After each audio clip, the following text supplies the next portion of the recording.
After learning that our thoughts create our feelings and consciously decide what we want to believe, our second superpower is to allow emotions. I promise that I tell you how it's done in this episode. I have an acronym to remind me how to process any emotion because when I'm in the middle of it, it's sometimes hard to even remember what to do. First, I just remember to breathe, try to take a deep breath, and I think of the word now. The first step is N. So I notice and name the emotion. You might be feeling several when something happens, but just pick the strongest one.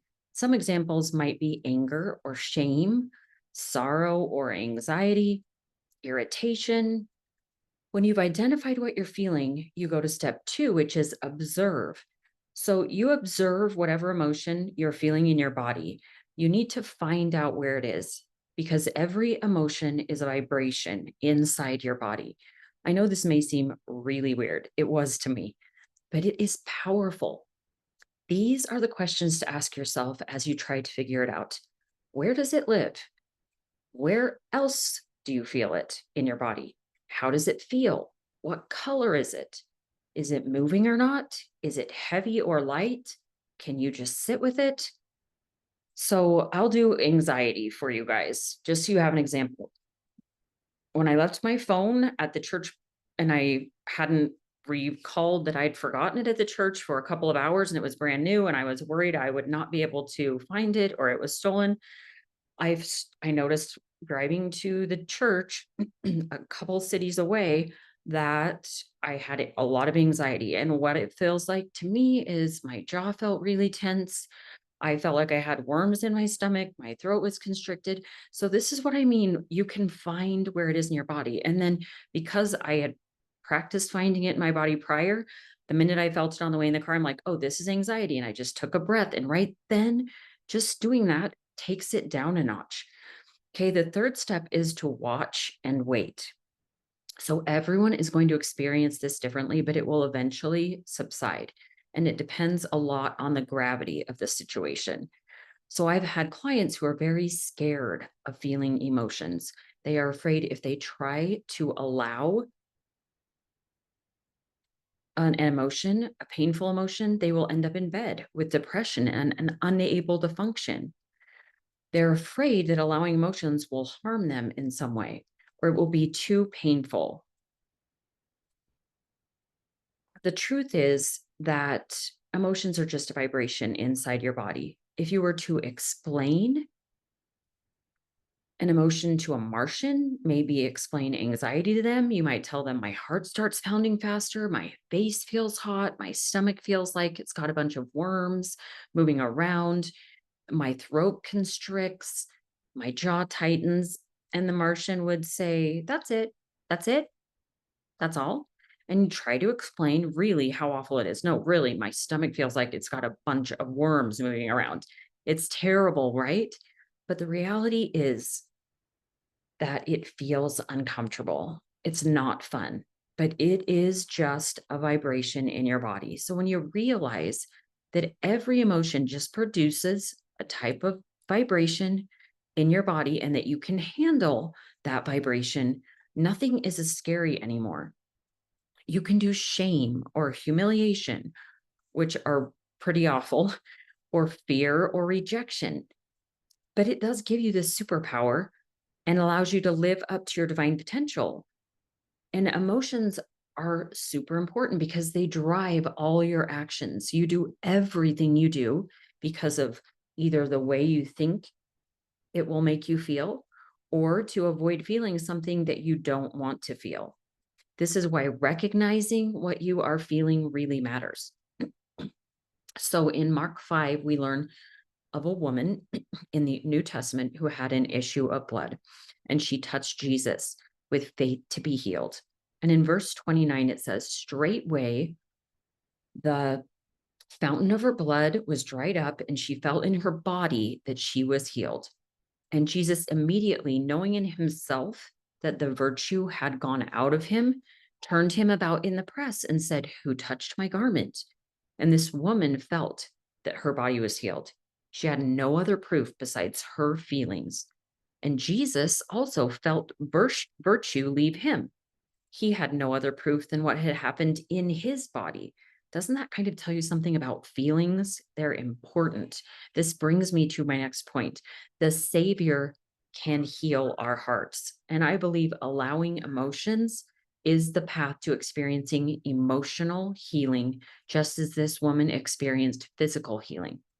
I had a client who wanted to process deep sorrow. She called me at one point and said she had been allowing emotion all day, crying the whole day. And I told her that crying might be part of the process of allowing her sorrow, but I questioned whether she had found it inside of her body and was observing it and noticing any changes happening inside of the exact place she was feeling the sorrow. Crying isn't necessarily allowing emotion, it could actually be a form of reacting, much like punching a pillow when we are angry is reacting. It's an outlet for the emotion, but it's not the same as allowing the emotion. Everyone's different, but I've found that allowing emotion isn't always a one and done thing. So the same emotion might come up a few times. The hardest processing has lasted for an hour or more for me. The first time you do it is feels a little traumatic and it's a longer process. But for day-to-day issues, usually it lasts less than 5 minutes, like irritation or frustration. So the more you allow instead of resist, react, or avoid any emotion, the easier it will be to recognize it again. It will feel the exact same in the exact same place in your body if it is the same emotion. This particular client who was allowing deep sorrow said that she feels like changing her thoughts around this topic helped her the most, but that she has allowed that deep sorrow and she feels like things are easier and better. Then she mentioned that when she really allows emotion, it always works. She said the emotion passes through her, lightens her up, and it feels like a cleansing. For me, it kind of feels like dirty water eventually running clear and clean. For many, it is a spiritual experience, a healing of sorts, a way to give it to God, a way to say, this is how I'm feeling. It's okay to feel this way, and I'm going to feel all of it. Once you've allowed an emotion once, it's almost like your brain says, okay, now we're going to do this. We tell ourselves not to push it away by resisting, reacting, and avoiding it. And it starts to feel like a healing process for us instead of avoiding. One of the most poignant experiences I had with allowing emotion happened when my son was disabled with what we didn't know at the time was cataplexy with narcolepsy. Our family went to church and I put his phone next to him and I told him to call me if he needed anything. The church is really close to our house. And on other occasions, we'd left and he'd had his phone close by and he was always able to reach us. But this time, when I got home from church, he said that he had been paralyzed and had been unable to move his fingers to reach his phone or call me for an hour. He was upset. I was upset. I had lots of thoughts about this one. One was that I almost felt punished for going to church. My son had an awful time while I was gone, and I was trying to do a good thing. And I really didn't want to change my thoughts at this point. I wanted to feel sad about my son's condition, about not knowing if this would ever be resolved, about him being unable to walk or feed himself without spilling everywhere, about being unable to even play a card game without his cards falling to the floor. Sometimes we don't want to find a new thought or can't get to new thoughts. This is usually because we need to process the emotion first. A lot of times clients want to hop from straight from, I want to think a new thought so I can feel better. But I just needed to allow the feeling. And like my client said, let it take its course without judgment. I think a lot of time we feel bad about our thoughts and judge them like, Heavenly Father's abandoning us here and has for months. And then we feel bad on top of feeling bad for the thinking that we are having, the thoughts that are in our heads. So when you're judging your thoughts, it's probably not the best time to try to change them. This is the time to just allow your emotions, which I did. I told the family I was going on a walk and I was already over the anger part of it, but I felt really sad. and I walked along the trail behind my house for about 20 minutes. I cried, but I also just really did sit and watch and allow for sadness. And it took way longer to process than it usually does, but I've found the more traumatic the event is for me, the longer it takes to process. So after about 20 minutes, as I waited and I watched, I felt so much better. I realized that doing sad really isn't scary. Feeling our emotions is not as difficult as our brains want us to believe. Allowing them heals. In this instance, my daughter came home from college to visit at this same time that I was walking on the trail. And she came up on the trail to find me and she took one look at my face and said, "It looks like you need to talk." I thought about it for a second and I said, "I actually feel way better." And I truly did. I wasn't making it up. And I asked her about her life and we moved on from the subject. That's when I knew that processing emotions worked. I didn't have to carry around this emotion the rest of the day or the week or the month. It might have come back, but the next time it would take not near as long to process, in my experience. With both thought work and allowing emotions, I feel like the first time is the hardest. With thought work, you have to come up with a brand new thought you've never believed before, and you have to try to believe it and practice believing it. And with emotions, you have to allow an emotion that you've never felt before in your body. You don't even know where it is. It's difficult, but it's not hard. So I've processed emotion from past events. Now, if your past event was very, very traumatic, you may need a therapist or a psychologist. So if it's something that you feel might put you over the edge mentally, you don't want to do this. This is only for things you can handle on your own and you know you're going to be okay. So this is a way that I found to forgive and heal. We know that circumstances are things in the past, we can't change them. So in the middle of the night last week, I had an experience come back to me like it was yesterday. And since I've learned this work recently in the last, 7 years or so about how to process emotion, I had not even thought about this nor processed it. It was when I was a teenager and I recognized this feeling as anguish. That's a tough one. It was actually a pretty hard experience. Inside my body, it felt like something extremely heavy was deep inside, pushing my chest down really hard on me. It was black, it was crushing me on the inside, it was really uncomfortable. And I just thought about this experience and I allowed this. And it took over an hour and it didn't change at all inside me as I was watching this. It didn't subside, it didn't go away. I just sat with it and I watched it, and it was not fun. Finally, it did start to ease up, and I had the distinct impression that Christ was helping me. He is the one who really knew exactly how this crushing anguish felt.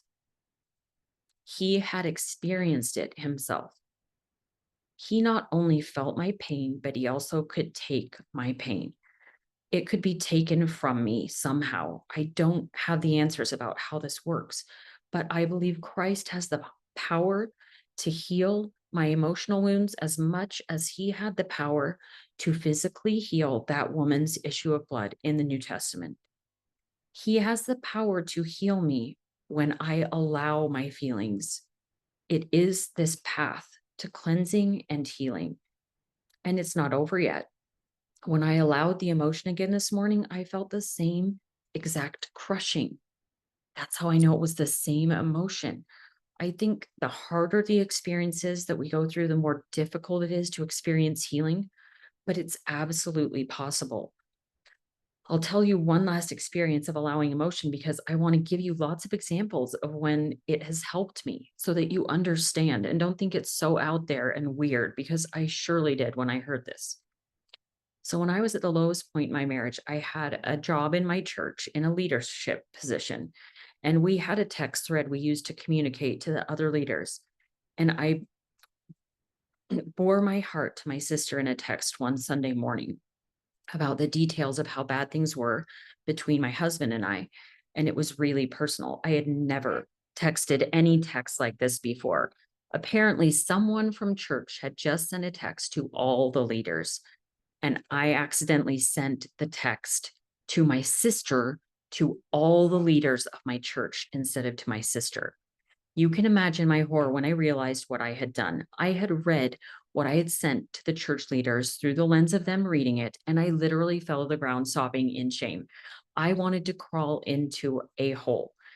The group of people I most admired and respected now all knew intimate personal information about something I didn't talk to anyone about. I allowed that shame multiple times before I was finally able to heal. I'd think I was good, and then it would hit me when something reminded me of it. And it took me years to even tell my husband what I had done. The only reason why I'm okay even telling you about this is that I've processed the shame and I feel healed. Besides allowing shame, I also did lots of thought work around this experience. Allowing emotions is the path and process to healing from our deepest wounds. It's the way to cleanse ourselves from them. There's no shortcuts or skipping. They will continue to fester and interrupt the peace we could feel in our lives if we repress them. Our instinct is to push the pain as far from us as we can, distract ourselves from it, or pretend it didn't affect us as much as it really did. The most healthy way to handle our emotions is to name them by acknowledging how you feel, not judging, just acknowledging how you feel.